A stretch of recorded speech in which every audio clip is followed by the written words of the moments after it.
कभी वैष्णव को अपने स्वाद का विचार नहीं करना, कभी अपने स्वाद का विचार नहीं करना। हम लोग अपने स्वाद का विचार करते हैं।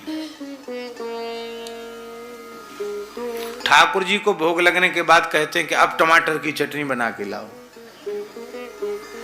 इतनी चटोर हो गई हमारी जीव। ठाकुर जी को भोग लगने के बाद नमक लाओ, मिर्चा लाओ, टमाटर की चटनी लाओ, अमुक लाओ, तमुक लाओ।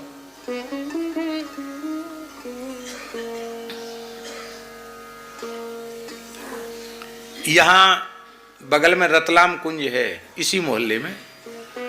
बहुत पुरानी बात है। रतलाम कुंज में हमारी कथा थी। 2 समय कथा होती थी। एक ब्रजवासी ब्राह्मण है, सारस्वत ब्राह्मण, वही आयोजक थे।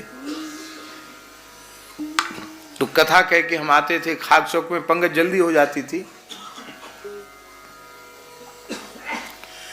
10-11 के बीच में हो जाती पंगत, और हम तो 12 साढ़े 12 बजे कथा कह के आते। 2 टाइम की कथा थी, 9 से 12, 3 से 6। तो हम थोड़ी देर तक भी कहते, स्वभाव पहले से ही। 12 का 1 बज जाता, साढ़े 12 तो बज ही जाता। तो ठाकुर जी को जो भोग का थाल भोग लगा करके रखा रहता, उसकी कुछ सामग्री अन्य सामग्री में मिला दी जाती और संतों की पंगत समय से हो जाती। हमारे लिए ठाकुर जी का थाल दे देते।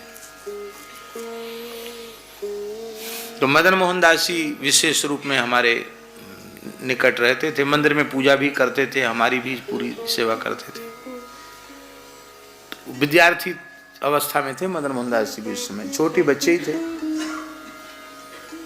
तो मदन मोहन दास जी ने थोड़ा गाय का घी गर्म करके हमारी दाल में डाल दिया, इसलिए कि गुरुजी बड़ा श्रम करते हैं और 2 समय कुछ खाना पीना है नहीं, तो दाल में थोड़ा घी डाल दिया। अब महाराज जी आए, खाली तखत पे बैठते थे, वहीं पंगत घर में बैठ गए आके। उनकी नजर पड़, नजर बहुत तेज थी महाराज जी की। इधर देख लिया, उन्हें घी पड़ा हुआ, ओ गरम भाई। कौन है? किसने घी डाला? है तेरी जयरे तेरी, साले नरक जाएंगे, गुरुओं को भी ले जाएंगे, खुद भी चले जाएंगे। और क्या क्या कहने लग गए। बाई जात, बाई जात। हमको भी इतना दुख हुआ। हम तो पा रहे थे कि हम पाना छोड़ दें, ज्यादा अपराध हो गया तो भोजन छोड़ दें, मगर नहीं, भोजन छोड़ना तो ठीक नहीं, भगवत प्रसाद है। हमारी भी समझ में नहीं आया कि महाराज जी इतने नाराज क्यों हो रहे हैं। अरे तोला भर घी डाल दिया तो नाराज क्यों? मदन मोहन दास जी तो बच्चे थे, तो दुखी भी हो गए, रोने भी लग गए।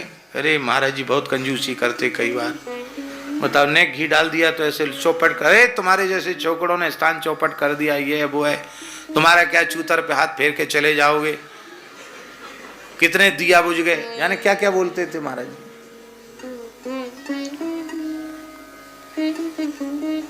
अब खैर प्रसाद तो पा लिया। बाद में महाराज जी ने जो बात कही वो सुनने योग्य है। महाराज जी ने कहा, हम कभी किसी जगह हमारे यहाँ ताला नहीं लगा हुआ है।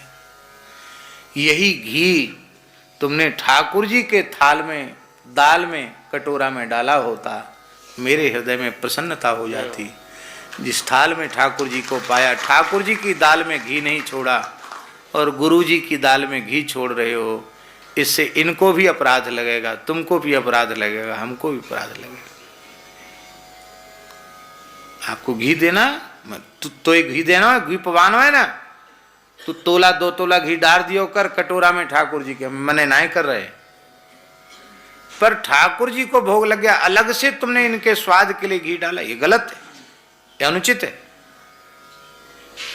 हमसे बोले ये छोकड़न के चक्कर में मत पड़ो।